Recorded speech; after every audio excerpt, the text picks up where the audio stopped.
Oversized KO figures used to mean one thing: bigger size, sloppy execution, and loss of compromise. But these two new releases might be changing that conversation completely. We're officially getting a KO Oversized MPM-15 Brawl and KO Oversized 33 Scourge, and while one of them plays safe, the other might be the most aggressive KO upgrade we have seen in years. Let's start with the simpler one and work our way toward the truly wild release. We're finally getting a KO Oversized MPM-15 Brawl, and on paper, this one is exactly what many collectors has been asking for. This figure stands 25.5 cm tall to the head and about 30 cm tall to the top of the turret, which actually put him right where he should be if you follow the common MPM scale logic of 1 cm equaling roughly 1 foot. Considering Brawl is about 25 feet tall in the movie, the math checks out surprisingly well. This means Brawl should scale beautifully with standard cardboard MPM figures like Bumblebee, Barricade, and Jazz, both in vehicle mode and very likely in robot mode as well. Now in terms of engineering, this Oversized Brawl is not reinventing the mold. There are no new transformation change, no remolded parts, no part farming upgrades like we have seen on other Oversized KOs. What you're getting here is essentially the MPM-15 design scaled up and refined.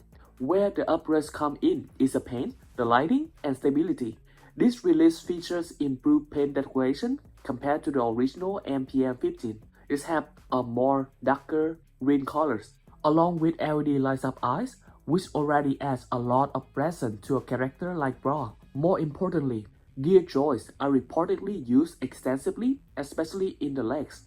That's a huge win for heavy and wide figures like this. Gear joints mean better long-term stability, stronger posing, and far less fears of figures slowly collapsing under its own weight.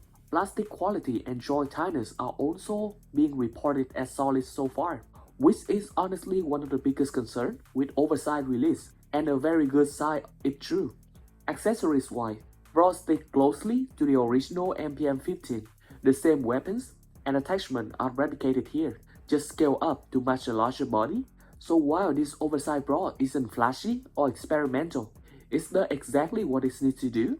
It gives collectors a properly scaled and more important Brawl that finally feel at home next to larger MPM Optimus Prime figures without introducing new problems. And sometimes that's exactly the right approach. But if Brawl represents the same size of Oversized KOs, Scourge represents the exact opposite. The KO Oversized 33 Scourge is where things get genuinely interesting. This figure stands around 32 cm tall, which makes it absolutely massive, and more importantly, finally worthy of standing next to Oversized Optimus Prime figures like the Lucky Cat Oversized brand or the BTT-02 Oversized brand from Brave Tooth Toys. This is officially the first Scourge at true KO MPM scale. The company behind it clearly knew this was their chance to go all out. Unlike Brawl, Scourge received major upgrades across the board. Let's start with the head. This release used a Yolopark style Scourge head sculpt, complete with LED light-up eyes and a removable mask. The LEDs are button activated, not magnet-based, which might actually be a plus for many collectors who prefer reliability over gimmicks. The unmasked heads look just as strong as it did on the Yolopark model, sharp, intimidating, and very movie accurate. Even the neck sculpt and proportion look excellent at this larger scale.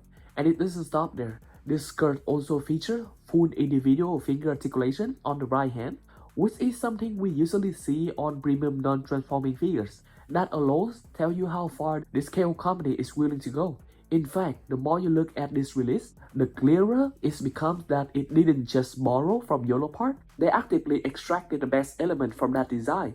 The head, the shoulders, the back structure, the right articulated hand, and even the left tentacle-style hand are all clearly inspired by Yolopark's Scourge approach. What this results in is something genuinely unique, a figure that combines the visual fidelity of a high-end non-transforming model kit with the playability of a fully transformable figure. That's not something we see often, especially not at this scale. On top of that, Scourge received part-forming upgraded shoulder armor and the back components, and this time, the shoulder pieces are formed from two separate parts per side, allowing for better accuracy and improved articulation compared to the previous release. The paint application here also feels premium.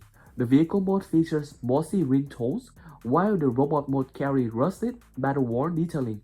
very likely inspired by the AMK Pro Series skirt. And then, that's one of the boldest decisions this KO company has ever made. They included movie-accurate insignia trophies, molded directly onto the truck. Autobots, Decepticons, Massimo, Mercenaries, and even Terrorcons. These aren't decals or separate pieces. They actually sculpted into the figures. That's a level of commitment you don't usually expect from a KO. The wheels are not rubber, which is a bit disappointing, but early impressions suggest they still feel solid and roll well enough. The arm plate remains the original 33 style mold without DNA or aftermarket upgrade, so that's one area that still feels slightly underwhelming. An upscale freezer figure is also included. The paint has been adjusted, while the sculpt is decent. The red's eyes don't stand out very well. It's not perfect, but it's still a welcome bonus. Overall, this Scourge release feels like a best of compilation. Yolopark aesthetics, by-way scale-up ambition, 33 transformation, and premium KO level paint. And if the price lands right, this could be the skirt that finally satisfies collectors who don't want to wait years for an official MPM version.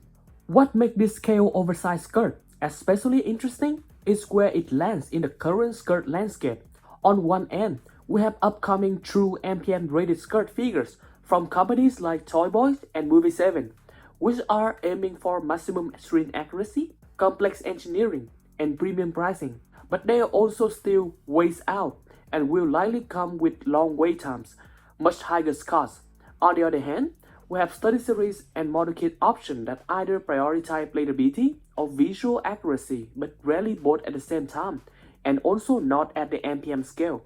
This oversized KO skirt sits right in the middle. It's not trying to reinvent a skirt from scratch, but instead smartly borrow strongest elements from existing design and package them with fully transformable, display-dominant figures that actually scale with today's oversized Optimus Prime.